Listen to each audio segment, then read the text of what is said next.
Lucas, a curious teenager and fan of antiques, was exploring an old shop of rare items in the city, something he occasionally did during his free afternoons. The shop, filled with dusty, forgotten items, always intrigued him.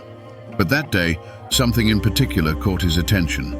In the back of the shop, almost hidden behind a pile of boxes, he saw an old mirror with an ornate dark wood frame. The mirror appeared neglected, covered by a thin layer of dust, yet its surface reflected with an oddly sharp clarity. As Lucas approached, he felt a shiver run down his spine. There was something unsettling about that mirror. Examining the frame closely, he noticed small inscriptions engraved in a language he didn't recognize.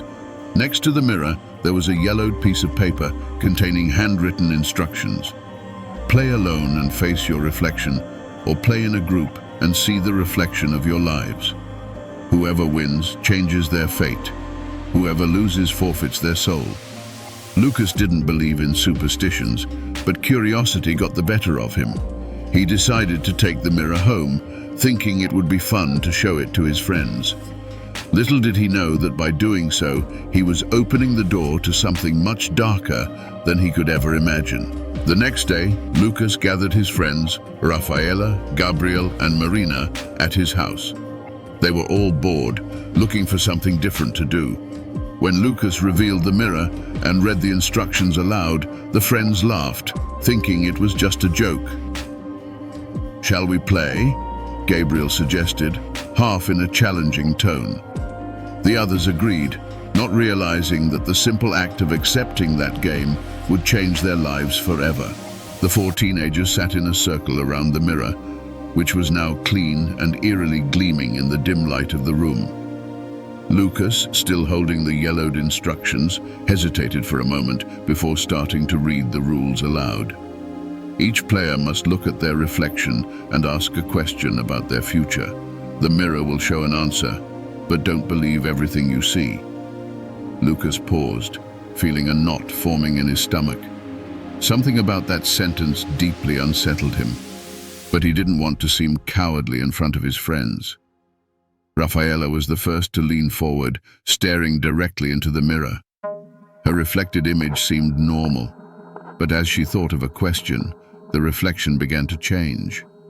Her eyes, calm in reality, filled with tears in the mirror.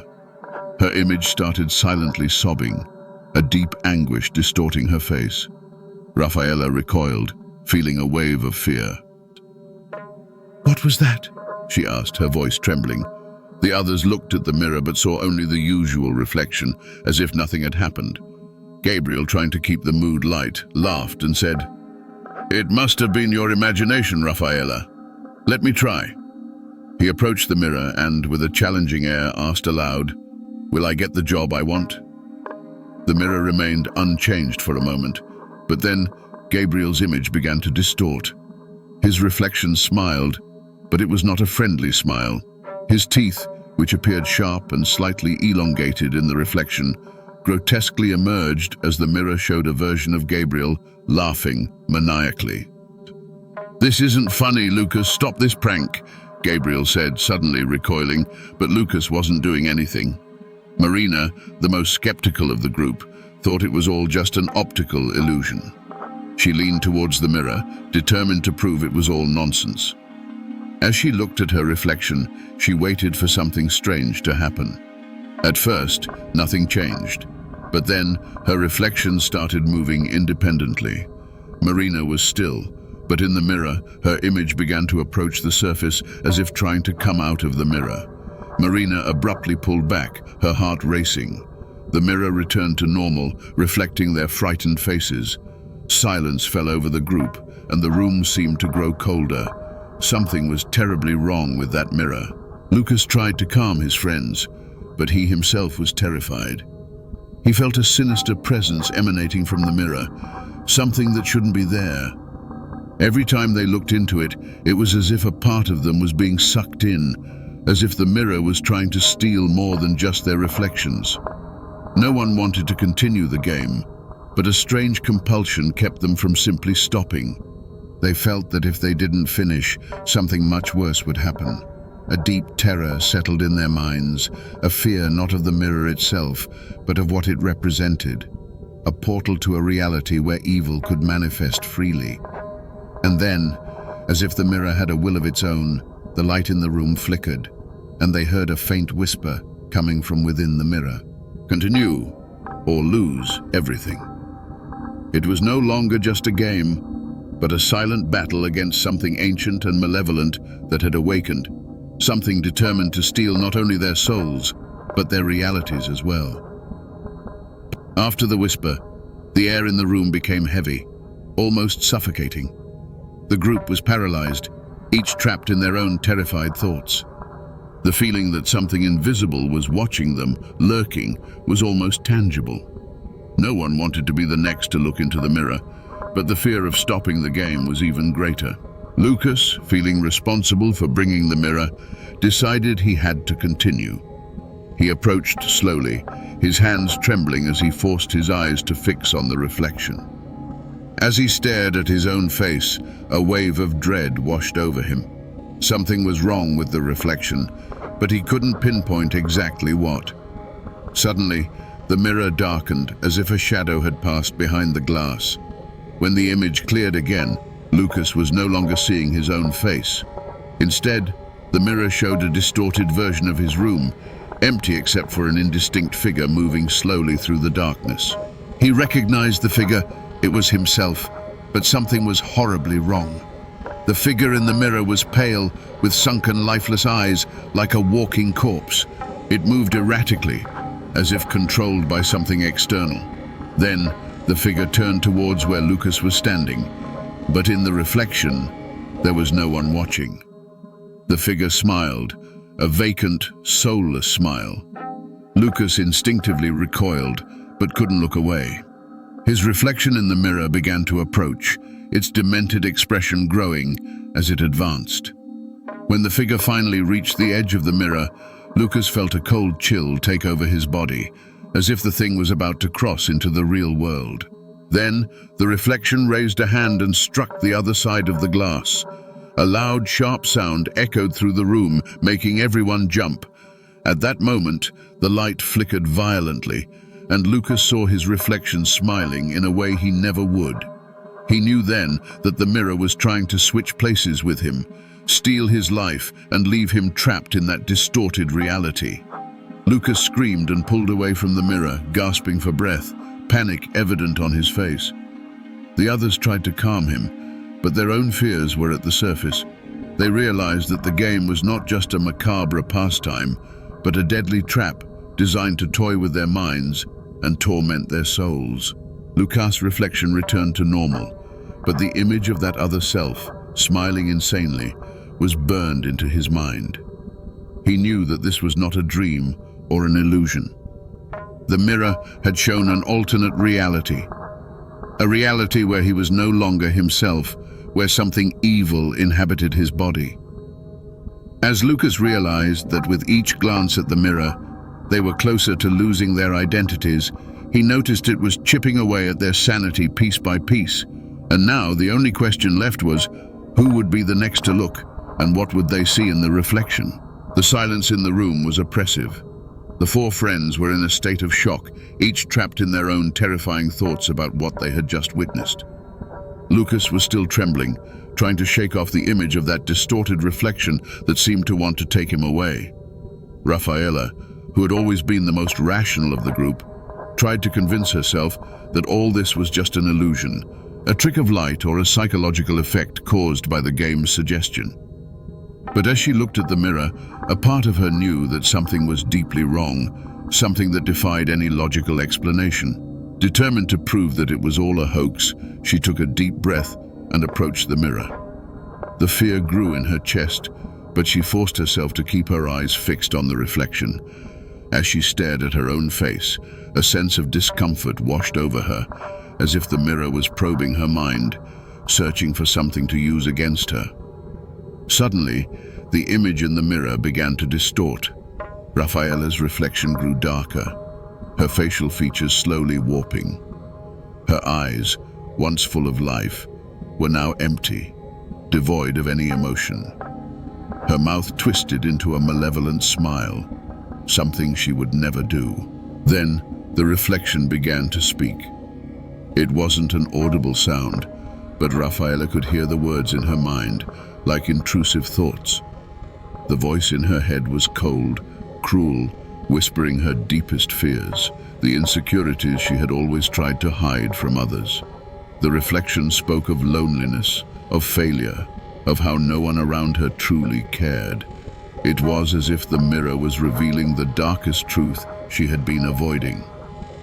Rafaela tried to pull away, but her feet felt glued to the floor, as if an invisible force was holding her there.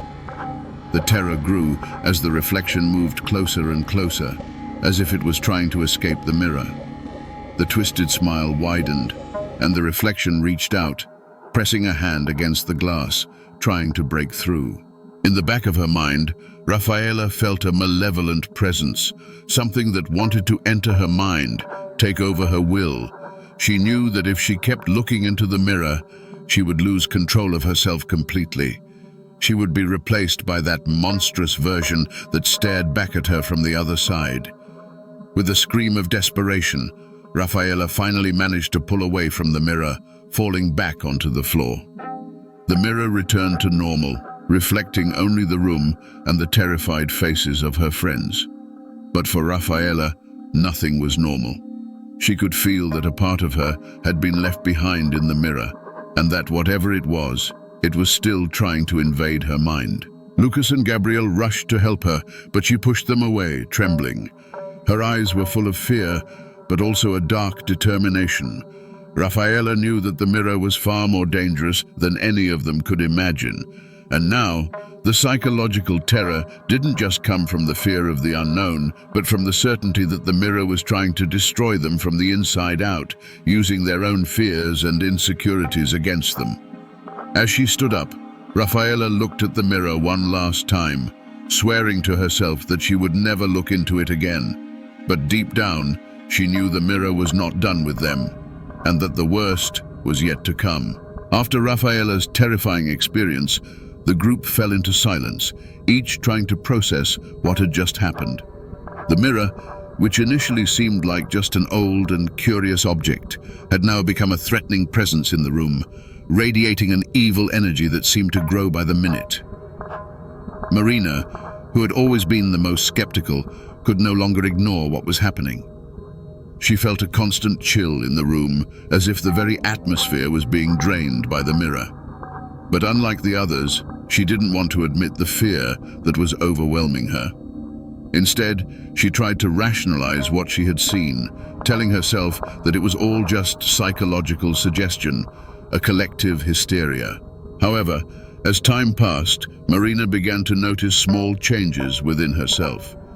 When she looked at her friends, she felt a growing distrust, a sense that they were hiding something from her. It was as if the mirror had planted a seed of doubt in her mind, a paranoia that grew with every passing second.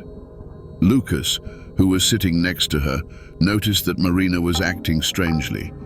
She avoided eye contact and seemed restless, her eyes constantly returning to the mirror as if she was expecting something horrible to happen at any moment. "Marina, are you okay?" he asked, trying to hide his own fear. She didn't answer immediately. Instead, she abruptly stood up as if she had made a decision. Without saying a word, she approached the mirror and, against her better judgment, fixed her eyes on the reflection. She wanted to prove to herself and to the others that the mirror had no power over her. But as she stared at her reflection, something strange happened. Marina's image in the mirror began to smile, but in a way that didn't match her real expression. The smile was subtle, almost imperceptible, but it carried a malice that made Marina's blood run cold. She tried to look away, but couldn't. It was as if the mirror was pulling her in, forcing her to confront something terrible. Suddenly, the lights in the room flickered, and Marina saw, in the reflection, her friends behind her. But something was wrong. They didn't move. They were frozen like statues, and their faces were distorted into expressions of horror. The mirror showed a grotesque and terrifying version of all of them, as if they were being tortured by an invisible force. The psychological terror that took hold of Marina was overwhelming. She felt a presence behind her, something that shouldn't be there. But when she turned to look, there was nothing. Everything seemed normal in the real world, but the mirror continued to show that macabre vision, mocking her as if it was revealing a hidden truth, something she was destined to see. She stepped back, stumbling and almost falling, as her friends rushed to catch her. Marina was pale, her heart racing, and a sense of despair overwhelmed her. She knew that the mirror was toying with their minds, manipulating their perceptions, and that the line between reality and illusion was rapidly dissolving. "We need to get rid of it," she whispered, her voice filled with panic. "This mirror, it's killing us from the inside." But as she spoke, the mirror glowed softly, as if it was challenging her attempt to get rid of it. The group, still stunned and terrified, realized that the mirror wasn't just a cursed object. It had a will of its own, an insatiable hunger that was beginning to consume not just their lives, but their souls as well. And now they were trapped in a game from which there was no escape. The tension in the room reached an unbearable point. Each of the teenagers felt as if the mirror was draining their energy and sanity, leaving them vulnerable and on the brink of despair. Marina's suggestion to get rid of the mirror seemed like an impossible task, like the object had become an inseparable part of their lives, a parasite that couldn't simply be discarded. Gabriel, always the most practical of the group, took the initiative. He grabbed the mirror, determined to throw it away or even destroy it if necessary. The others watched in silence, their faces pale and eyes wide, fearing what might happen. Gabriel took the mirror to the door of the room, but when he tried to leave, the door wouldn't open. He turned the doorknob repeatedly, but it was as if the door was locked by an invisible force. "This can't be happening," Gabriel muttered, pushing against the door with more force, but it didn't budge. It was as if the mirror didn't want to be removed from that room. Desperate, he banged on the door, calling for Lucas's parents who were in the house. But there was no response. The silence was absolute, and panic began to grip Gabriel. He felt the weight of the mirror in his hands like a growing burden, a malevolent presence that seemed to pulse, alive, against his skin. "Let me try," said Lucas. But before he could move, the mirror emitted a low, resonant sound, like a sigh coming from within the glass. Everyone stood still, caught between the desire to flee and the fear of what might happen if they tried. Then, something unexpected happened. Gabriel's reflection in the mirror began to fade, as if it was being erased. He looked at the reflection, eyes wide, as his own figure dissolved, replaced by a dense darkness that seemed to consume everything. The mirror started to vibrate in Gabriel's hands, and a strangled cry escaped his throat. In an instant, Gabriel was pulled into the mirror, his body contorting as he disappeared into the darkness of the reflection. The mirror fell to the floor with a crash, intact, but Gabriel was no longer there. Panic spread among the friends who had witnessed the horrible and sudden disappearance of Gabriel, without being able to do anything to stop it. Rafaela screamed, running to where Gabriel had been, but he was gone, as if he had never been there. The mirror now reflected only the empty room and the terrified faces of Lucas, Marina, and Rafaela. The psychological terror that gripped them was overwhelming. The mirror not only manipulated their minds, but also had the power to remove a person's very existence, erasing them from the real world. Lucas, overcome with a sense of helplessness and guilt, tried to open the door again, but it remained immovable, as if it was fused to the wall. They were trapped, with no way out, and the mirror was now clearly demonstrating its power. Gabriel had been the first to disappear, but who would be next? The realization that they were playing a deadly game, where the rules were twisted and losing, meant something far worse than death began to solidify in their minds. They were completely at the mercy of the mirror, and the terror of knowing there was no escape was more than any of them could bear. The group huddled together, trying to find some sense of security. But the mirror remained there in the center of the room, unshaken. They knew with a paralyzing fear that the game was far from over and that the mirror wouldn't stop until all of them were sucked into the darkness. Gabriel's disappearance left the three remaining friends in a state of absolute panic.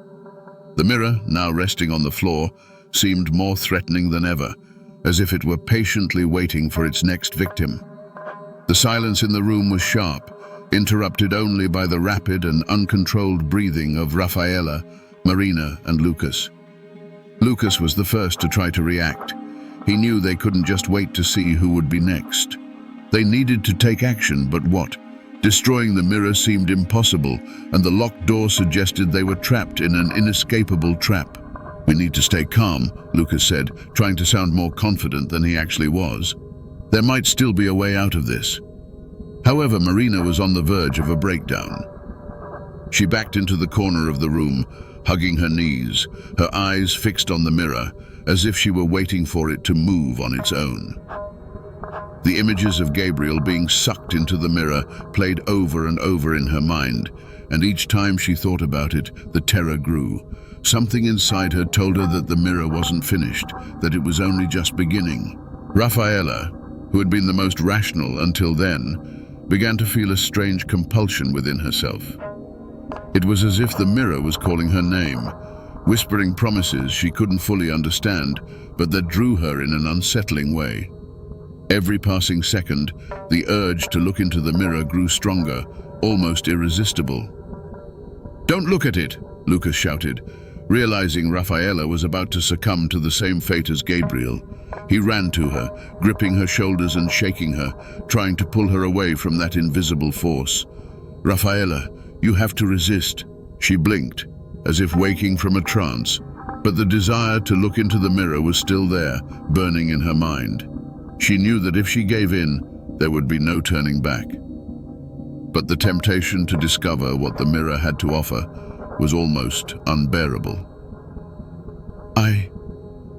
I can't," Rafaela whispered, her voice filled with despair. "It's in my head, Lucas. I feel like I have to look." Lucas held her tighter, the panic rising within him. He knew that if Rafaela gave in, she too would disappear, leaving him and Marina alone to face whatever the mirror had in store. But even as he tried to protect Rafaela, he felt a part of himself beginning to give in to the same compulsion, a morbid curiosity growing despite the fear. It was then that Marina, still huddled in the corner, suddenly stood up. Her eyes were filled with a grim resolution, as if she had made a decision she knew was necessary but deadly. She walked slowly toward the mirror, her steps echoing in the silent room. "No, Marina!" Lucas shouted, but it was too late. Marina knelt before the mirror, ignoring her friend's desperate cries. She knew there was no way out, and that somehow the mirror needed one more victim to continue its game. She was willing to sacrifice herself to give the others a chance to escape, however small that chance might be. She looked into the reflection, but this time something different happened. Instead of seeing her own face, she saw the image of Gabriel, pale, his eyes empty, as if he were trapped somewhere on the other side. He seemed to be trying to say something, but no sound came out. Beside him, other figures began to appear, unknown people, all with the same expression of despair, all trapped in the mirror. Then, Marina's reflection smiled at her, a smile that wasn't hers, but something terribly wrong. Without warning, the mirror emitted a bright flash, blinding everyone in the room. When the light dissipated, Marina was no longer there. The mirror reflected only the empty room, as if nothing had happened. Lucas and Rafaela were paralyzed, not knowing what to do. They were completely alone now, with the mirror patiently waiting, its sinister gleam suggesting the game was far from over. The psychological terror that enveloped them was absolute. Every passing second increased the feeling that they were losing control of reality. They knew that if they didn't find a way to break the cycle, they would end up like Gabriel and Marina, trapped somewhere on the other side, forgotten by the real world. Time was running out, and the mirror silently watched them, preparing to make its next move. Lucas and Rafaela were in shock. The sudden loss of Marina had left them both terrified and disoriented. The mirror, now with an almost palpable presence, seemed to feed on their anguish and despair. But something within Lucas began to change. A survival instinct took over. They needed to understand what was happening, and, more importantly, how they could stop it. "We need to find out what this mirror really wants," Lucas said, his voice firm, despite the evident fear in his eyes. "We can't just wait to see who will be next." Rafaela agreed, still trembling but determined not to give up. "But how?" she asked desperately. "We tried to destroy it, but it's stronger than us." Lucas remembered the inscriptions on the mirror's frame, the words carved in a language he didn't recognize. Perhaps that was the key to understanding what they were up against. He grabbed his phone and began frantically searching, looking for any information that could help them. While Lucas researched, Rafaela began to search the room, looking for something, anything, that might give them a clue about the mirror's origin.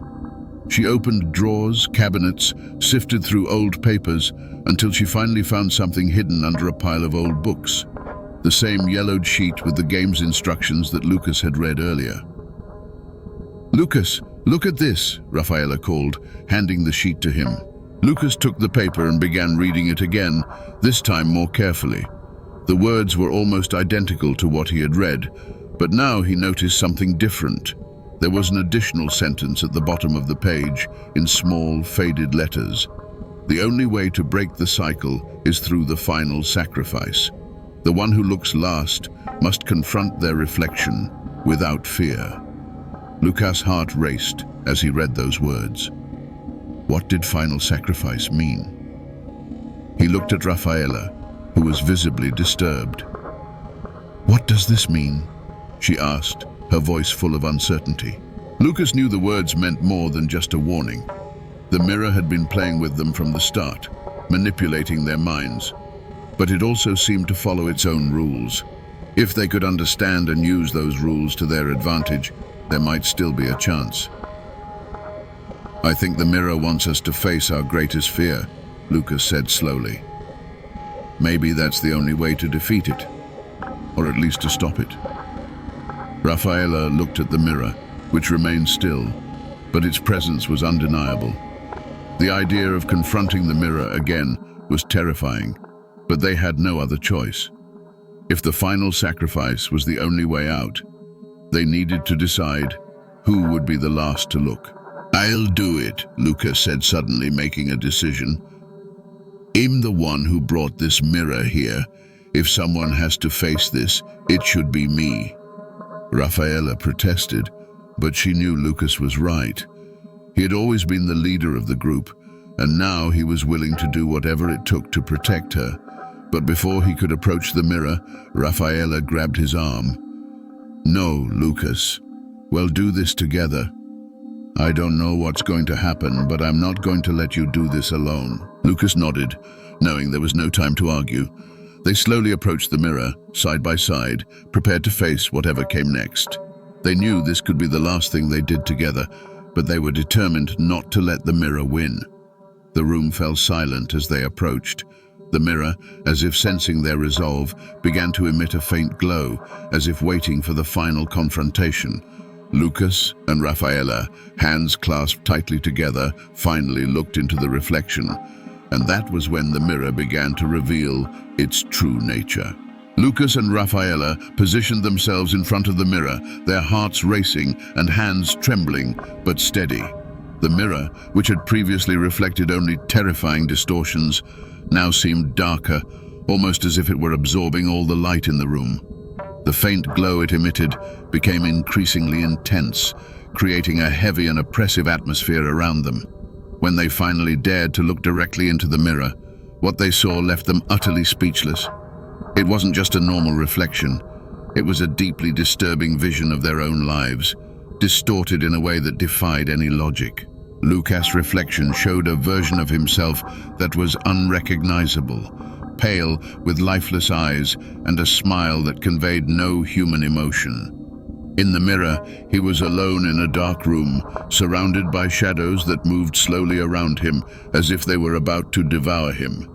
The shadows whispered inaudible things, but Lucas felt as if they were revealing all his secrets, exposing his deepest fears and regrets. Beside him, Rafaela's reflection was equally terrifying. She was in a familiar yet desolate place, a vacant room she immediately recognized as her childhood bedroom.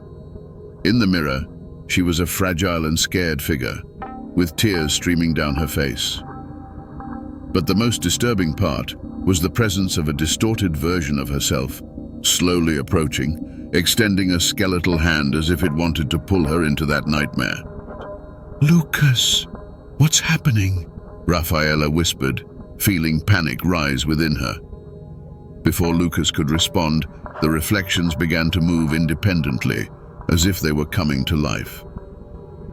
The shadowy figure representing Lucas took a step forward, crossing the dark room in the mirror until it was near the surface. On the other side, the distorted figure of Rafaela also advanced, its eyes fixed on her, filled with a malice she had never seen before. The mirror seemed to vibrate, almost as if it were about to break the barrier between reality and that distorted version. Lucas and Rafaela felt the ground beneath their feet tremble, and the pressure in the air increased, as if an invisible force was pushing them toward the mirror. Lucas knew this was the decisive moment. The words of the inscription about the final sacrifice echoed in his mind. They needed to face their own reflections, their own fears, without giving in to the terror that was taking over their hearts. "Rafaela, no matter what happens, don't look away," Lucas said, his voice firm but laden with tension. "We need to face this, together." Rafaela nodded, tears in her eyes, but determined to go through with it. The two kept their gaze fixed on their reflections, fighting against the overwhelming urge to flee. The sensation that they were being pulled into the mirror was almost unbearable, but they resisted, knowing they couldn't let the mirror win. As they stared into their reflections, something strange began to happen. The distorted figures in the mirror started to change, slowly. The malevolent smile on Lucas' reflection began to fade, replaced by an expression of pain and regret. On the other side, Rafaela's figure started to dissolve, revealing a version of herself that seemed fragile but determined. Lucas and Rafaela realized they weren't just facing the mirror but themselves, their flaws, their fears, their regrets. And as they confronted them without fear, they began to regain control. The mirror, which had previously pulsed with malignant energy, began to crack. Small fissures appeared on the surface, spreading quickly as if the mirror was being destroyed from the inside out. The light that once emanated from the mirror started to weaken until, with a loud crack, it shattered into 1,000 pieces, scattering fragments across the room. The ensuing silence was deafening. Lucas and Rafaela remained there, gasping for breath, still processing what had just happened. The mirror was destroyed, and with it, the curse that had tormented them seemed to have been broken as well. But as they looked at the shattered pieces on the floor, they both knew that what they faced that night would never truly leave them. The emotional scars would remain, forever reminding them of the confrontation they had with their worst nightmares, and how, in the end, they managed to prevail. But not without a cost. Rafaela, still trembling, turned to Lucas and hugged him tightly, feeling the weight of what they had lost, but also the relief of being alive. The room, once so oppressive, now felt empty, but not in a negative sense. It was finally free of the mirror's presence.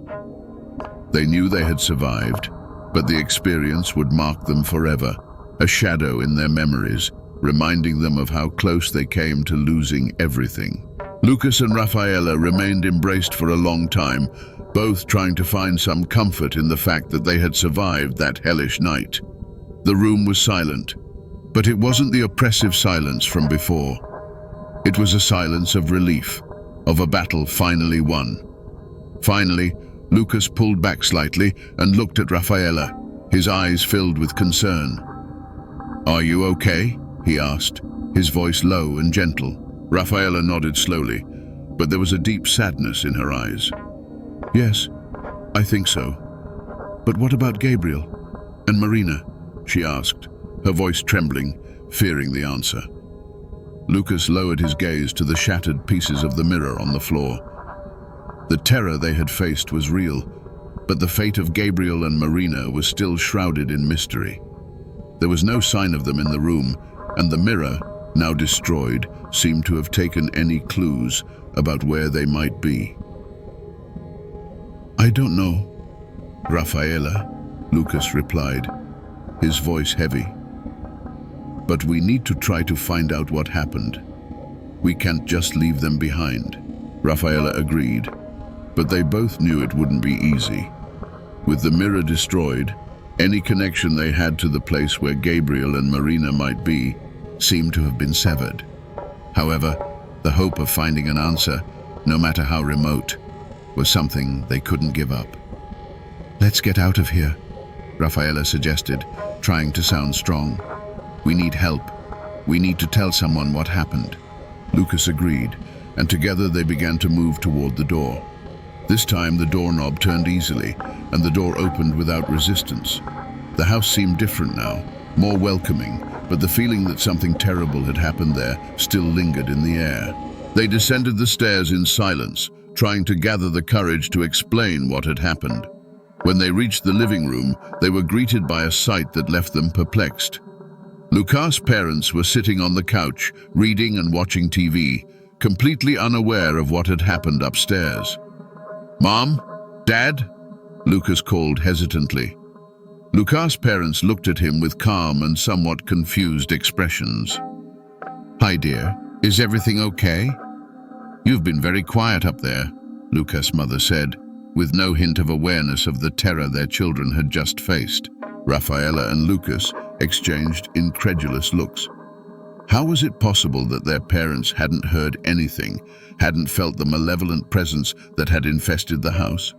Could it be that the mirror had completely isolated their experience, leaving the rest of the house untouched? Lucas opened his mouth to try to explain, but the words wouldn't come out. How could they tell something so unbelievable? They themselves could barely process what had happened. "Oh, we were just playing a game, that's all," Lucas replied, his voice low and hesitant. "Nothing major."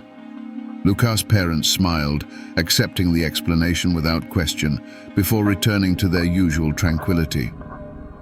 Lucas and Rafaela were confused and uneasy. How could they continue with their lives, knowing what had happened? "We need to find a way to figure out what happened to Gabriel and Marina," Rafaela whispered, clutching Lucas' arm as they headed for the front door.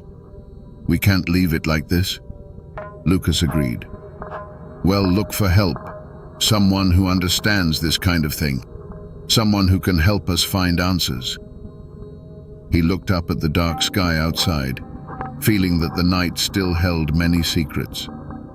As they left the house, the cool night air enveloped them, offering brief relief from the oppression they had felt in the room. But as they walked in silence, they knew the shadow of the mirror still followed them. Their lives would never be the same, and the answers they sought could lead them to even darker places. Still, they were determined to continue, not to let the mirror, or whatever force was behind it, win. They had survived that night, but the mystery was far from resolved. And as they walked away from the house, a single question pounded in both their minds. What exactly was that mirror, and why had it chosen them? In the days that followed, Lucas and Rafaela did their best to return to their normal routines, but the shadow of what they had lived through continued to haunt them. Every mirror, every reflection seemed laden with threat, as if the nightmare they had faced could return at any moment. The weight of guilt for the loss of Gabriel and Marina was also overwhelming, and both knew they couldn't simply ignore what had happened. Determined to find answers, Lucas began obsessively researching paranormal phenomena and cursed objects. He spent hours browsing obscure forums on the internet, reading accounts of people who had faced similar experiences. It was during one of these searches that he found a reference to a man named Dr. Elias Montclair, a specialist in paranormal phenomena and the occult, who had a solid reputation among supernatural enthusiasts. "Rafaela, I think I found someone who can help us," Lucas said, showing Rafaela the page he had found about Montclair. "He's dealt with cursed objects before. Maybe he can tell us what really happened with the mirror and, who knows, even help us find Gabriel and Marina." Rafaela read the page in silence, her face tense but hopeful. "We need to talk to him as soon as possible. I can't stand this uncertainty anymore. And if there's a chance to save Gabriel and Marina, we can't waste it." With the decision made, they contacted Dr. Montclair, explaining only the essentials of the situation. To Lucas and Rafaela's surprise, the specialist agreed to meet them immediately, as if he had been waiting for something like this. He invited them to come to his house, an old mansion in an isolated part of town, where he kept a vast collection of artifacts and books on the occult. On the night of the meeting, Lucas and Rafaela arrived at the mansion, an imposing building surrounded by tall trees and deep shadows. As they entered, they were greeted by a tall, thin man with grey hair and penetrating eyes, who observed them with a disconcerting intensity. "You must be Lucas and Rafaela," he said, his voice deep and calm. "I'm Elias Montclair. Please come in. We have much to discuss."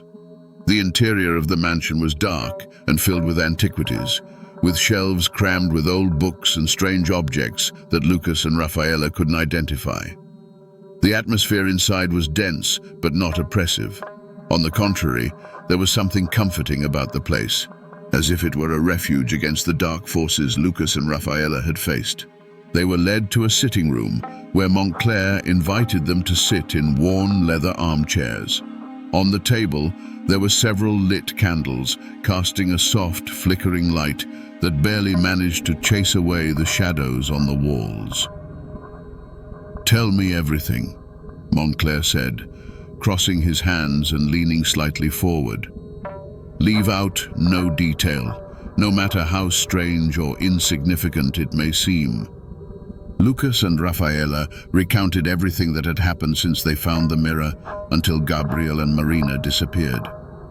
As they spoke, Montclair listened in silence, his eyes fixed on them, absorbing every word with an almost predatory attention. When they finished, the specialist remained silent for a few moments, as if he were processing the information. Finally he spoke, his voice somber and laden with meaning.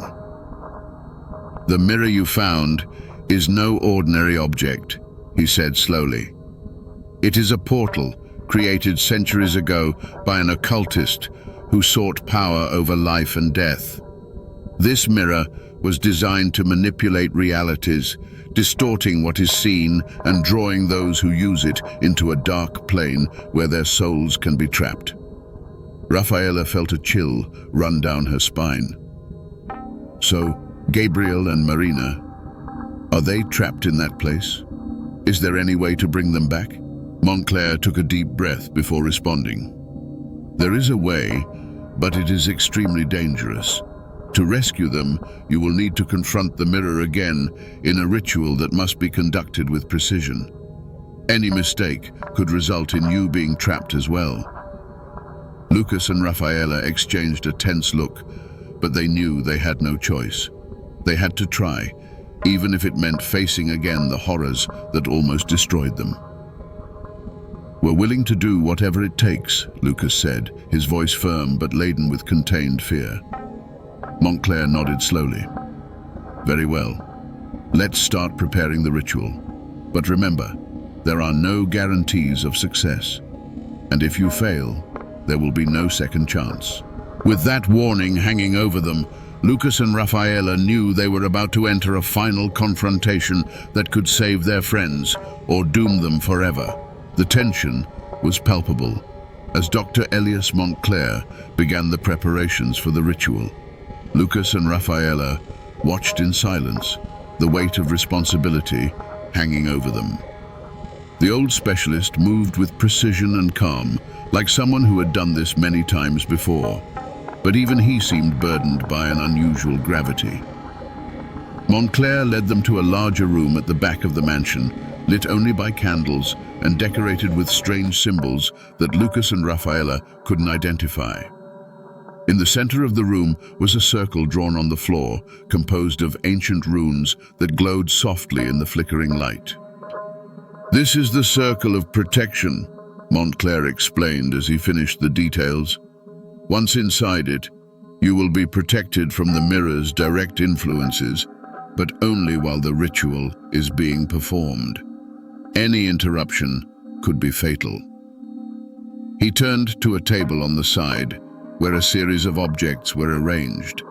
Black candles, a small handheld mirror, and an old leather-bound book, already worn by time. Montclair picked up the book and carefully opened it, flipping through the pages until he found what he was looking for. "The mirror you destroyed was only a fragment of something much larger," he said, without taking his eyes off the yellowed pages. "Its essence is still connected to a parallel plane, where Gabriel and Marina are trapped. What we will do now is try to open a temporary portal to that plane, using the small mirror as a catalyst." Rafaela felt a shiver hearing Montclair's words.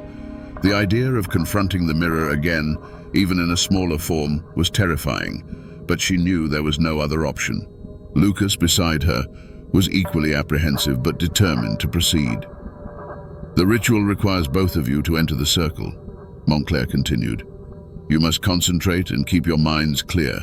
The mirror will try to manipulate your thoughts and memories, but you must resist at all costs. Only then can you reach Gabriel and Marina and bring them back." Lucas and Rafaela exchanged a glance, feeling the growing pressure. They knew this would be the most dangerous moment of the entire ordeal, but also the most important. They stepped into the circle, holding each other's hands tightly, as Montclair lit the black candles around them.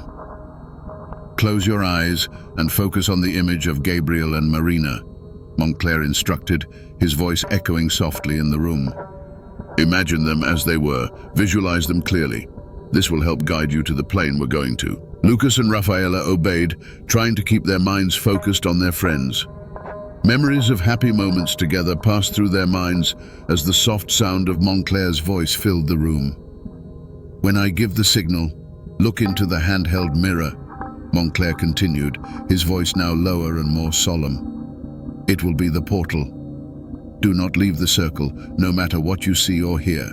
The mirror will try to deceive you, but remember, it is only an illusion. You must maintain control."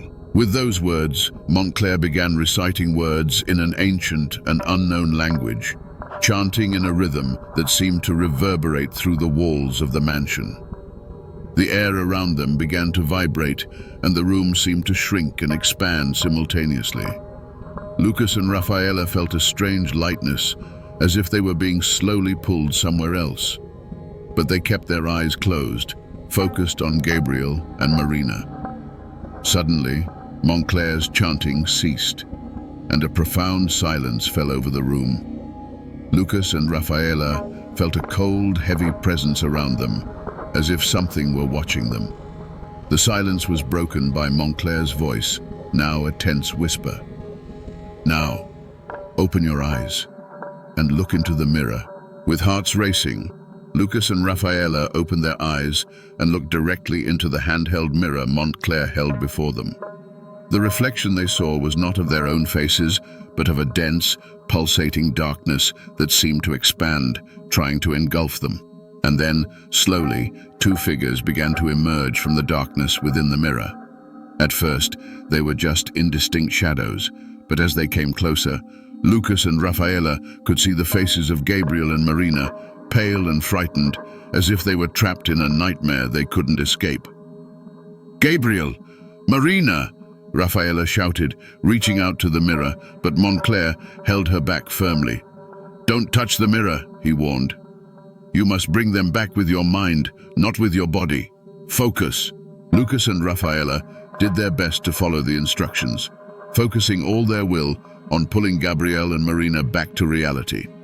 But the figures inside the mirror began to distort, their faces turning into expressions of pain and despair, as if something were pulling them away, back into the darkness.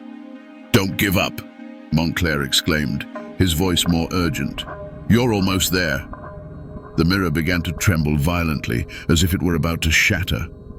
The pressure in the air became unbearable, and Lucas felt his vision begin to darken. He knew he was about to pass out, but he fought with all his strength to stay focused. Suddenly, the mirror emitted a bright flash, blinding everyone in the room.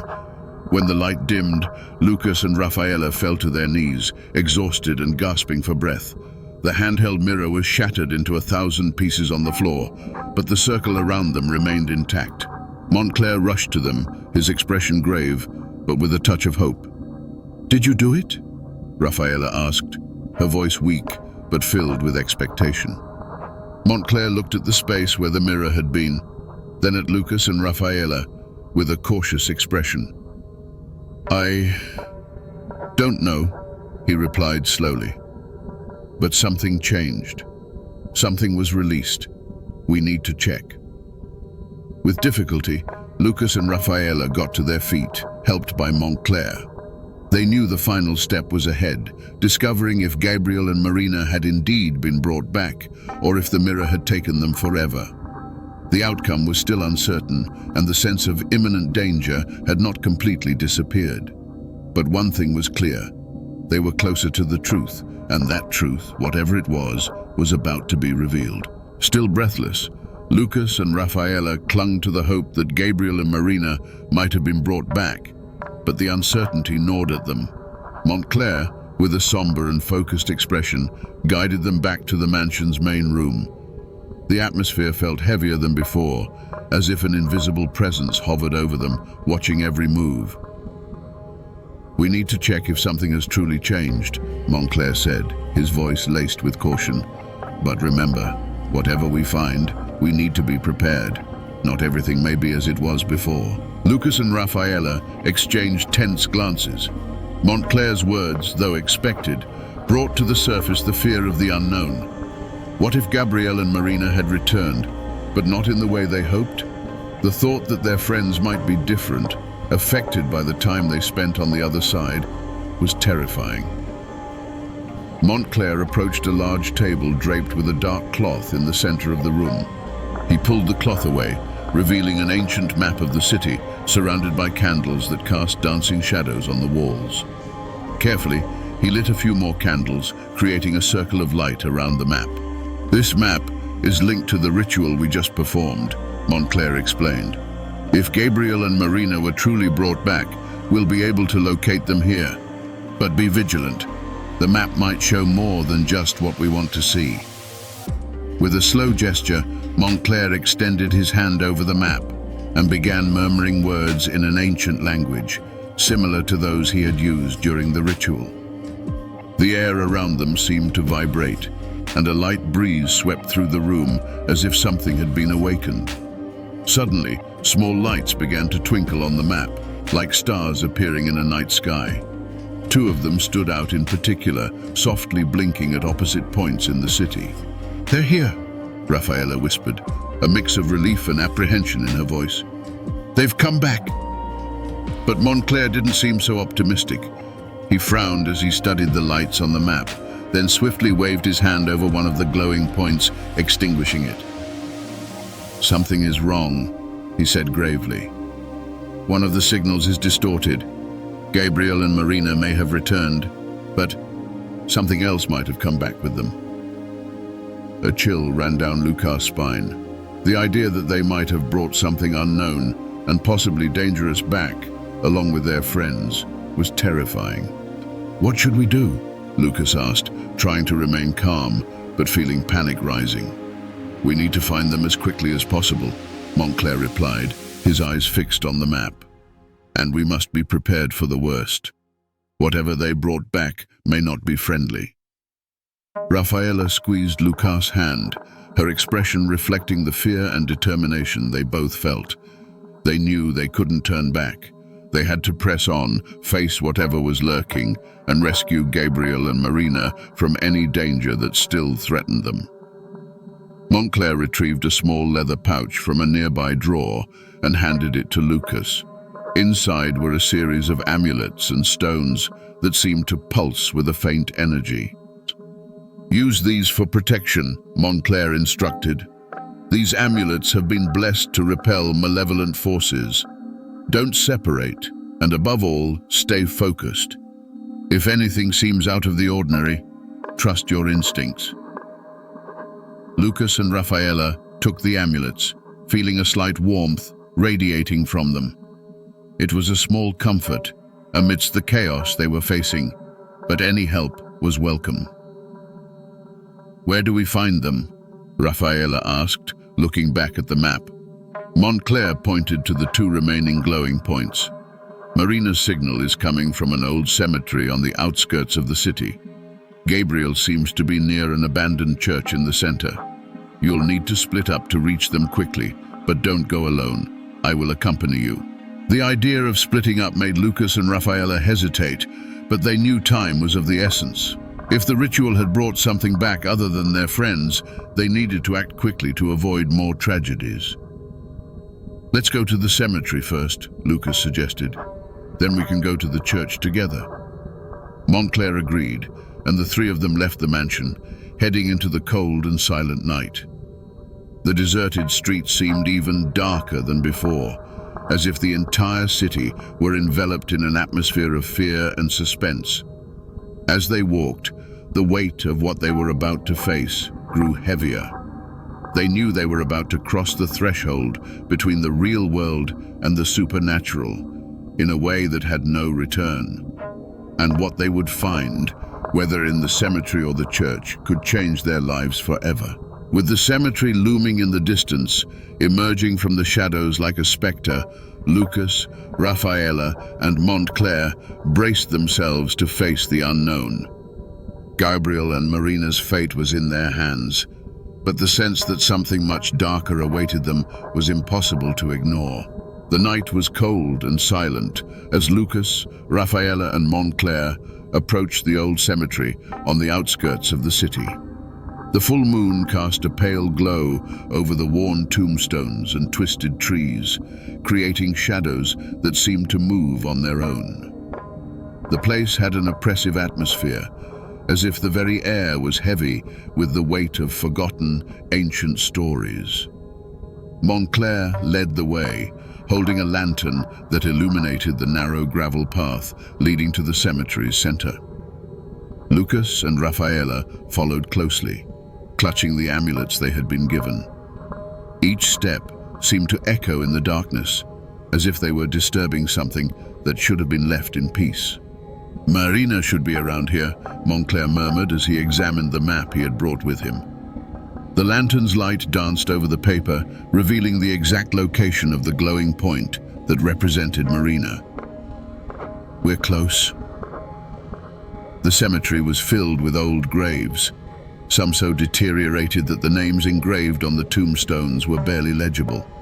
The trees around them seemed darker, as if the moonlight couldn't penetrate their dense canopies. The place was a labyrinth of stone and shadows, and the silence was unsettling. Finally, Montclair stopped in front of an old crypt, partially covered in ivy. The iron gate was ajar, creaking softly in the wind. There was something strange about the crypt, a sense of unease that seemed to emanate from the dark interior. "She's here," Montclair said, his voice low and tense. "We need to be cautious." Lucas and Rafaela approached the entrance, hesitant. The fear was clear in their eyes, but the determination to find Marina pushed them forward. They exchanged a silent look, confirming they were ready for whatever came next. Montclair pushed the iron gate, which opened with a loud creak that echoed through the cemetery. The darkness inside the crypt was nearly complete, but Montclair's lantern partially illuminated the space. There were stone steps descending into a subterranean chamber, and the air was cold and dense, as if no one had entered in decades. "Let's go down," Montclair instructed. "Stay together, and don't touch anything." Carefully, the three of them began to descend the steps, with Montclair's lantern guiding the way. As they descended, The silence became even heavier, as if the sound was being absorbed by the stone walls. Lucas felt his stomach churn, a sense that something was terribly wrong. When they reached the bottom of the steps, they found themselves in an underground chamber.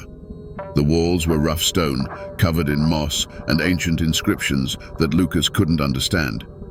In the center of the chamber was a stone sarcophagus, covered in a mantle of dust and cobwebs. And then they saw her. Marina was there, standing beside the sarcophagus. But something was different. She seemed pale, almost translucent, and her eyes were empty, as if she didn't recognize the people in front of her. There was a deep sadness in her expression, but also a disturbing stillness, as if she were trapped in some kind of trance. "Marina!"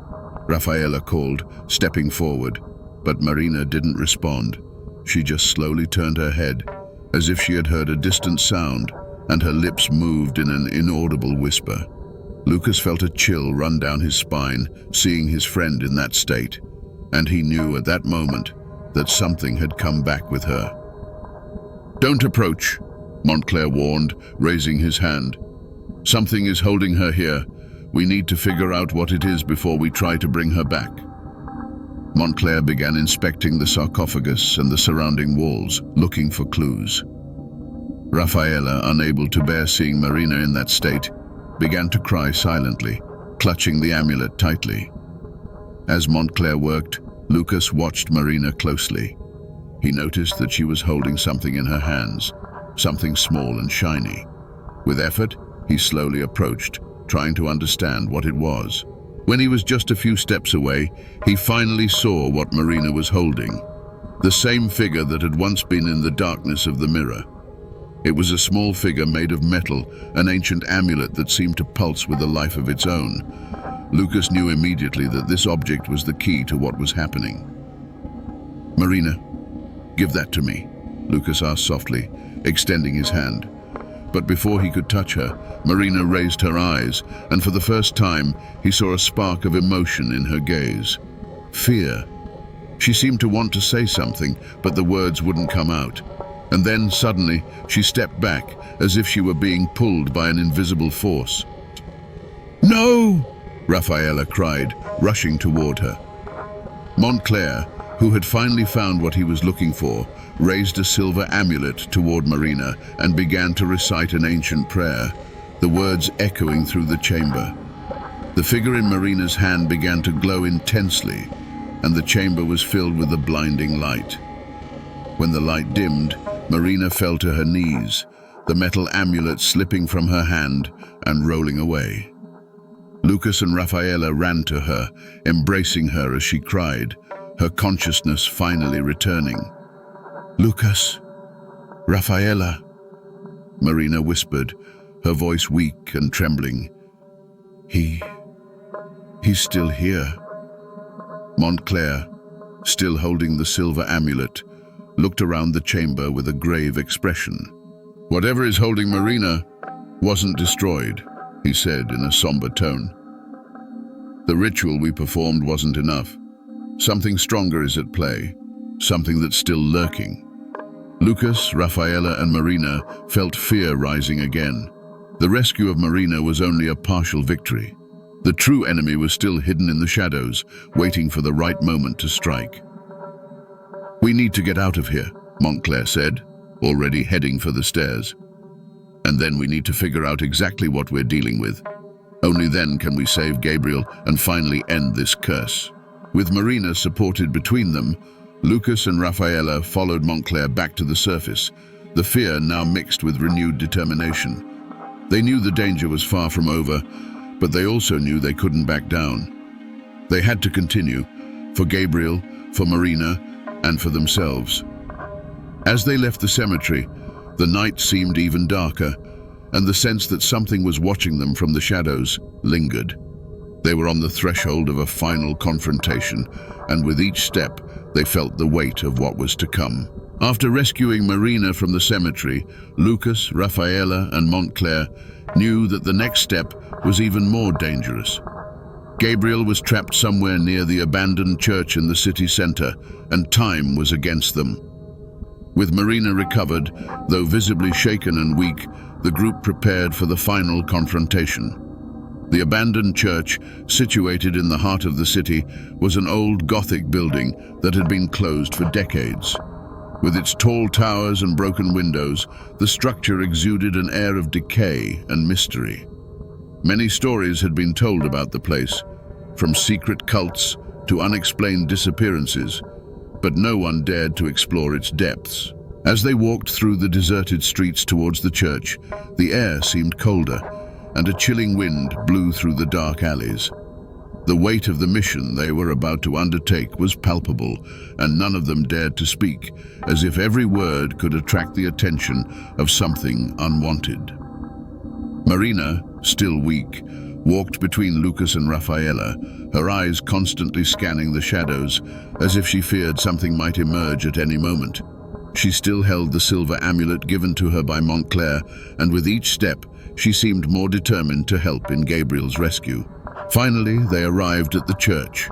The place was even more imposing up close, with its stone walls darkened by time and vegetation growing between the cracks. The main door was slightly ajar, creaking softly in the wind, inviting them into its dark interior. "Gabriel must be inside," Montclair said, breaking the silence with his grave voice. "But we need to be prepared for whatever is waiting for us. This place has been corrupted for a long time." Lucas took a deep breath and pushed the door, which opened with a loud, echoing creak. The darkness inside the church was nearly total, only partially interrupted by the faint moonbeams that penetrated through the broken windows. The air was heavy, as if the very space was saturated with an ancient and malevolent energy. Montclair raised his lantern, illuminating the path ahead. The church's main aisle was long and narrow, with ruined pews lined up on either side. Strange symbols were etched into the walls, covered in moss and dust, and a sense of oppression weighed on them with each step. "We need to find the altar," Montclair said, his voice low and tense. "That's where we're likely to find Gabriel, and whatever is controlling this place."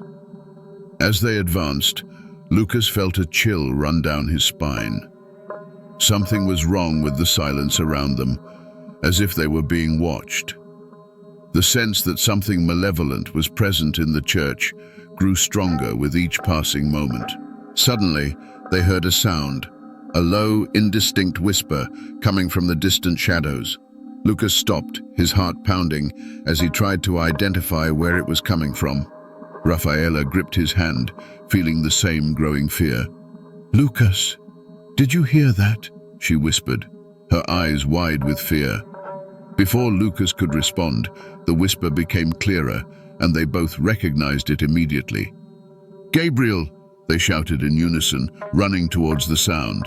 Montclair tried to stop them, but it was too late. Lucas and Rafaela ran through the dark aisle, the sound of Gabriel's voice echoing off the walls, guiding them to a large wooden door at the back of the church.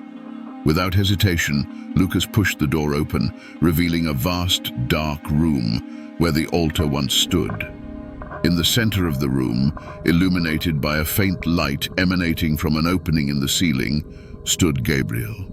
He looked exhausted, his clothes torn and his eyes vacant, but he was standing, as if waiting for them.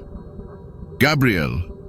Rafaela ran to him, but before she could reach him, an invisible force pushed her back, causing her to fall to the ground. Montclair entered the room right behind them, holding the silver amulet in front of him, his eyes fixed on Gabriel. "This isn't Gabriel," Montclair said, his voice firm but filled with concern. "Not completely. Something is controlling him, something very old." Lucas cautiously approached, his eyes filled with worry as he saw his friend in that state. He knew they needed to be careful, but the sight of Gabriel there, seemingly trapped and helpless, was agonizing. "Gabriel, we're here to help you," Lucas said, trying to reach his friend. "We're going to get you out of here." But Gabriel didn't respond. Instead, he slowly raised his head, his eyes fixed on Lucas and Rafaela. His expression changed, becoming cold and distant, and then he spoke in a voice that wasn't entirely his own. "You came, but it's too late," Gabriel said, his voice resonating with a sinister tone, as if several voices were speaking at once. "He has already taken control of me, and now he wants you too."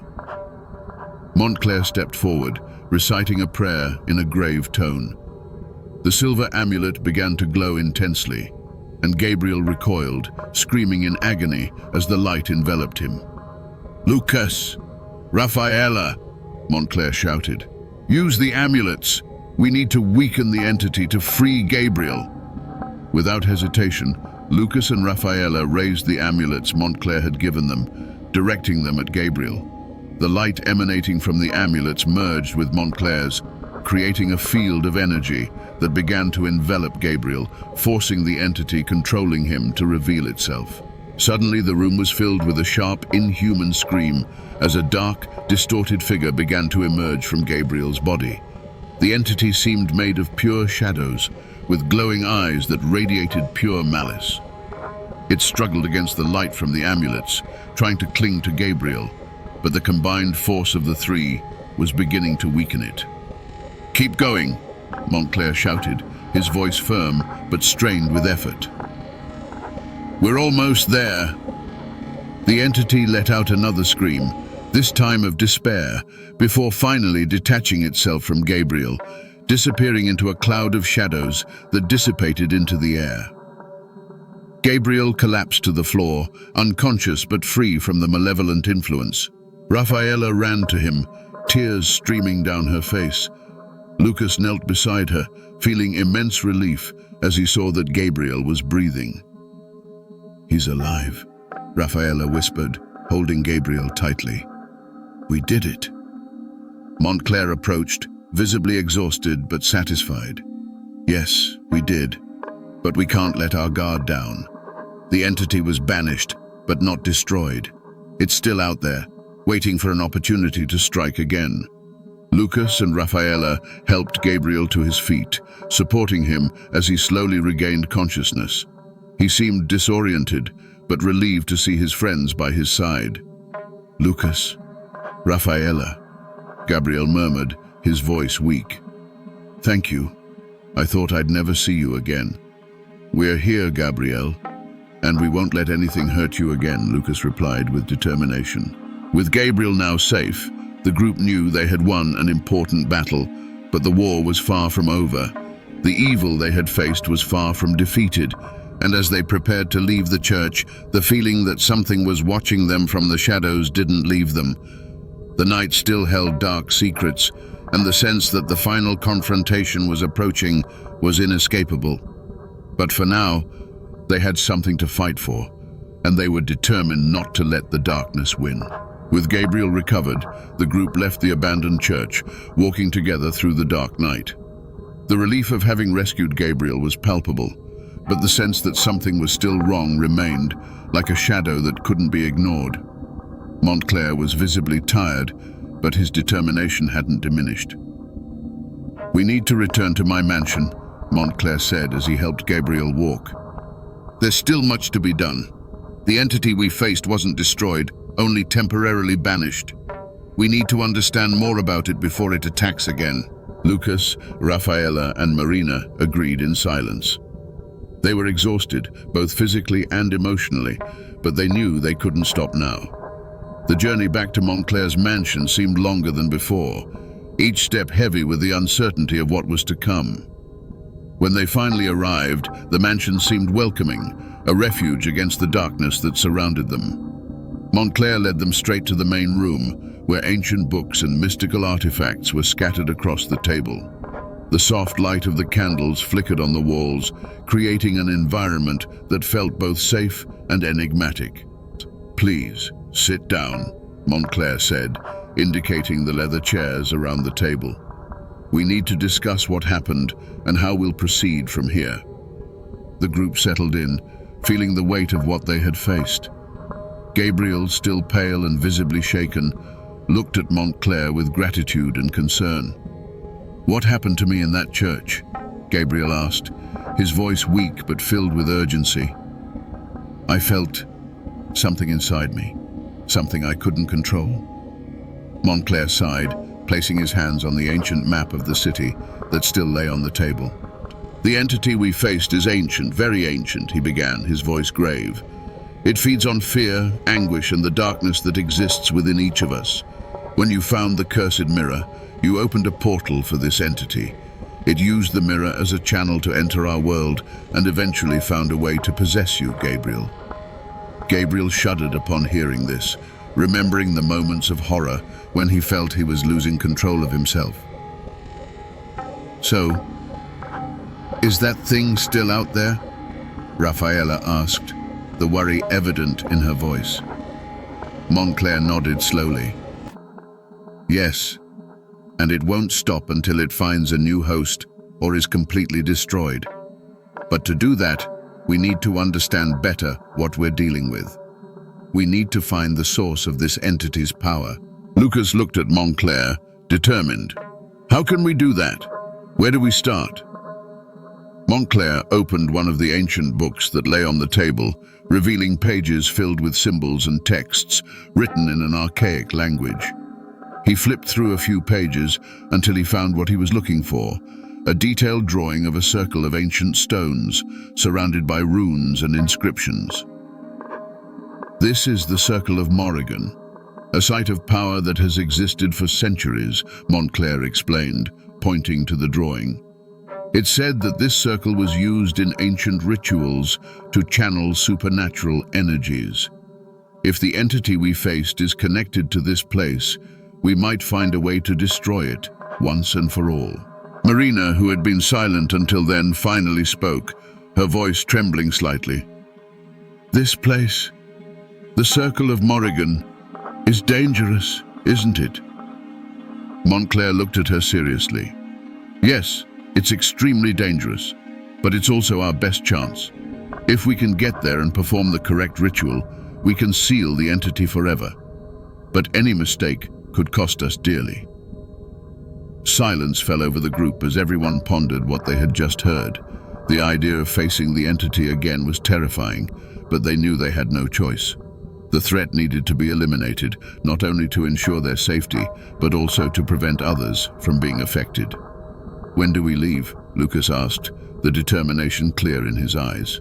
Montclair smiled slightly, admiring Lucas' courage. "As soon as you're ready. We need to gather all the resources we can and study the ritual carefully. We can't rush, but we also can't wait too long. Time is not on our side." Rafaela squeezed Gabriel's hand, trying to give him strength. "We're going to end this, once and for all." Gabriel nodded, the fear still present but overshadowed by the determination he felt being by his friend's side. Montclair began preparing the materials they would need for the journey to the Circle of Morrigan. The group was united, each carrying the weight of what they had faced, but all determined to see this through to the end.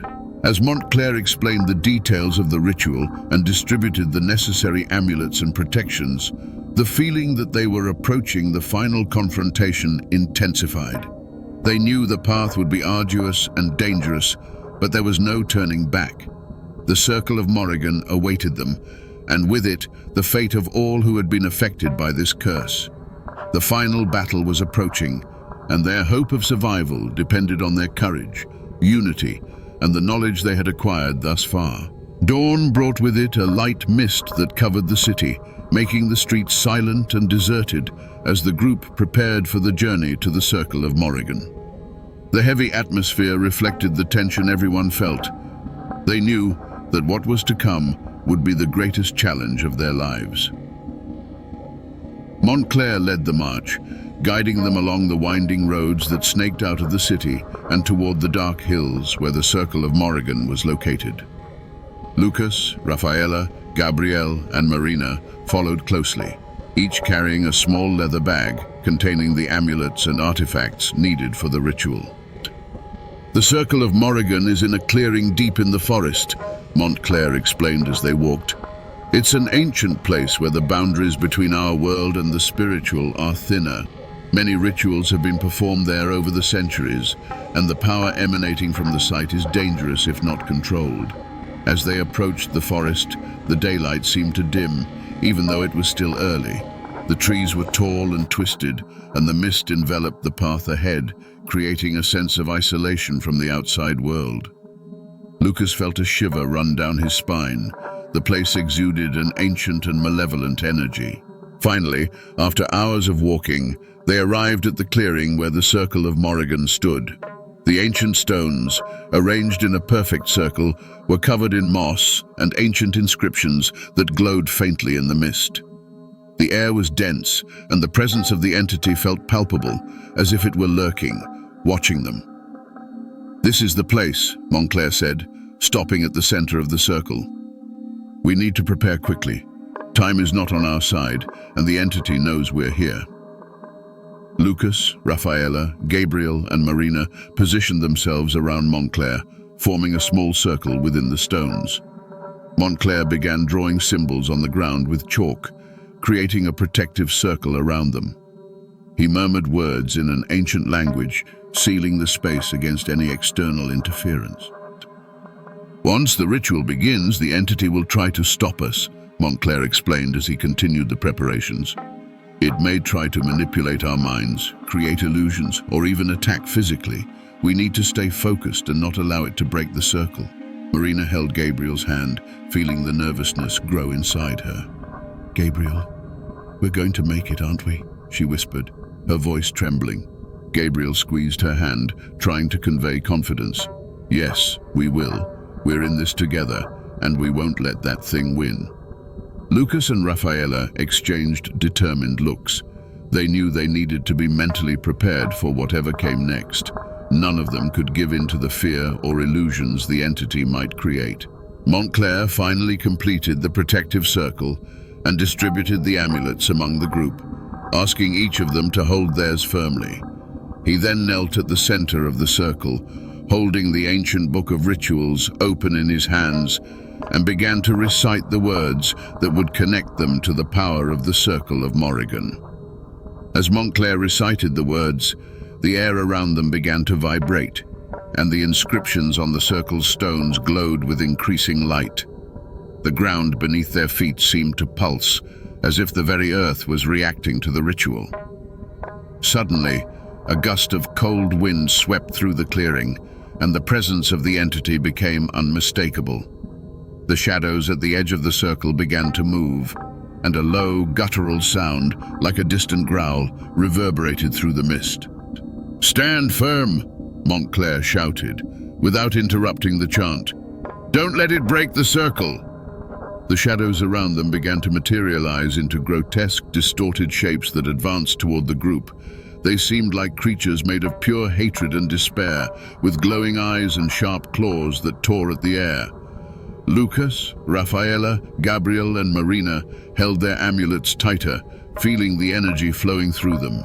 The creatures tried to approach, but were repelled by the light emanating from the amulets, forcing them to retreat into the shadows. "Don't listen. Don't look at them," Montclair warned as the creatures began to murmur, trying to invade their minds with words of despair and fear. The creatures' voices were venomous whispers, trying to break the group's concentration, but everyone remained focused, ignoring the threatening sounds that echoed around them. Then, with a piercing scream that cut through the air, the entity revealed itself. It emerged from the shadows as a figure wrapped in darkness, its red eyes glowing with inhuman malevolence. The figure floated above the circle, trying to break through the barrier of light Montclair had created.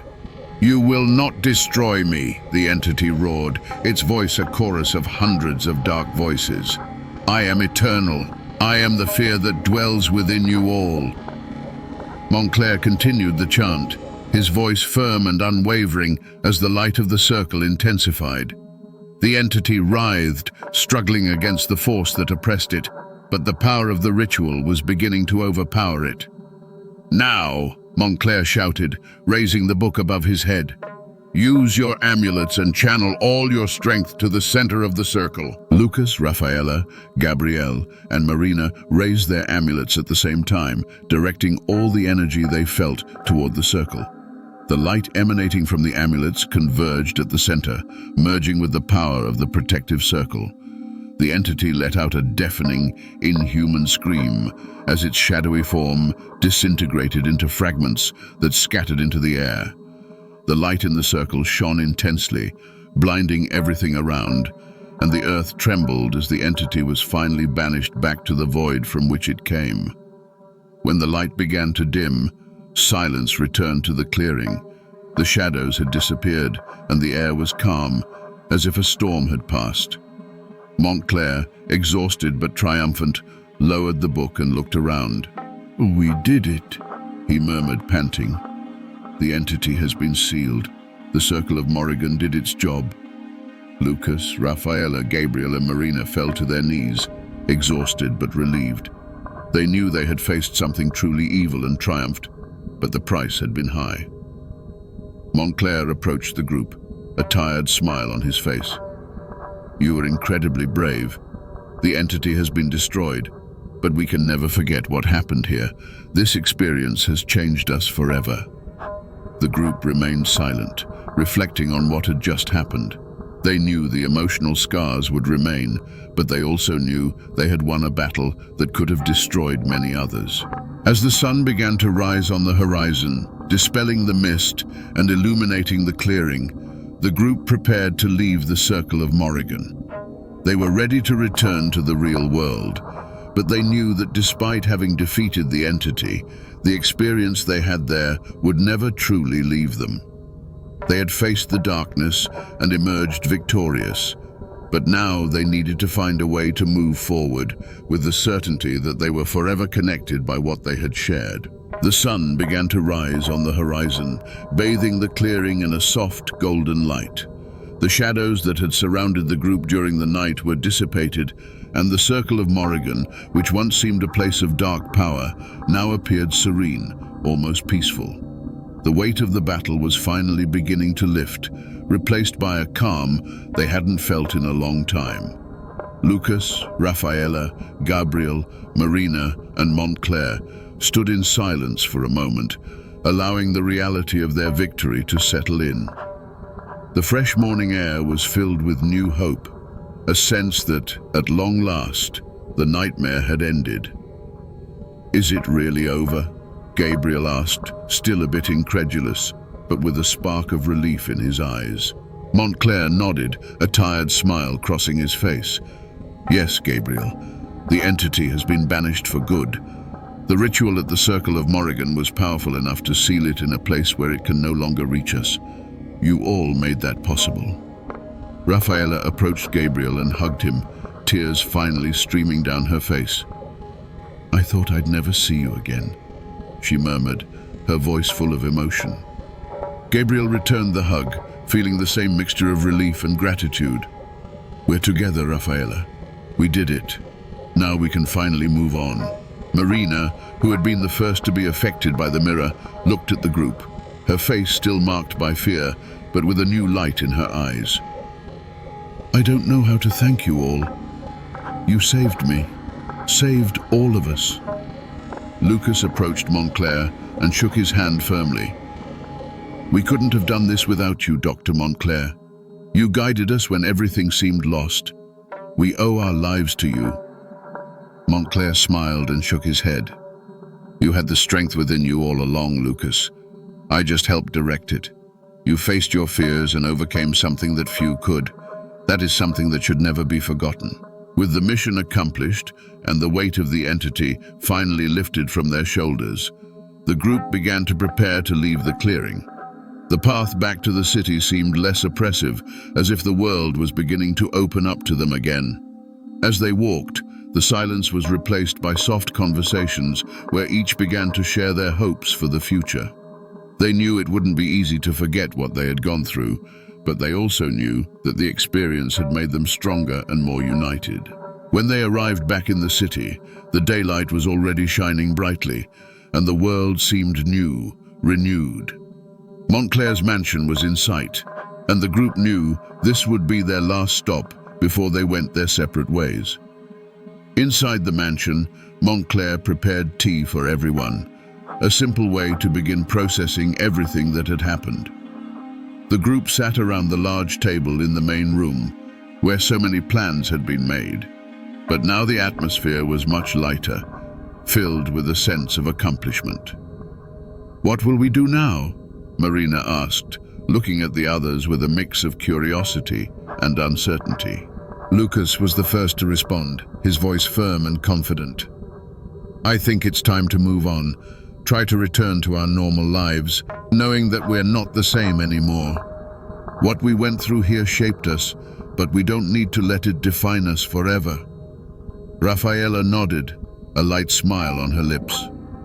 "Yes, we can start over. Together, as friends who faced something extraordinary and survived, we'll always have that bond." Gabriel, who had been silent for a moment, finally spoke.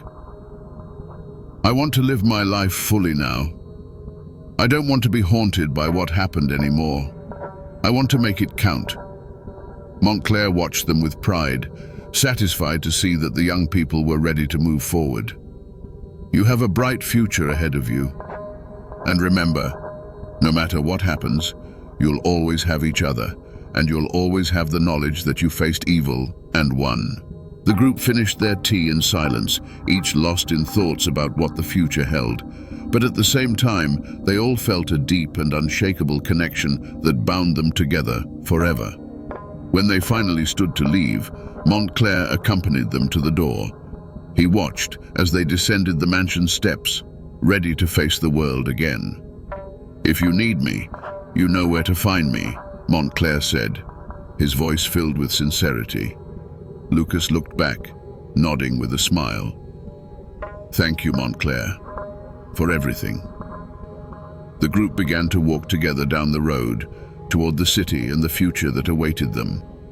The emotional scars would remain, but so would the certainty that when confronted with the worst, they found the strength within themselves to prevail.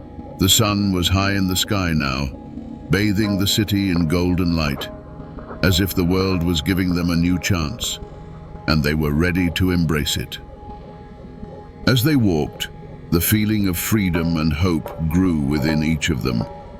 They knew the future was still uncertain, but they also knew that together they could face anything. The new dawn brought with it not just the end of a dark chapter, but the beginning of a new one, a fresh start that they were determined to embrace with all their might. There.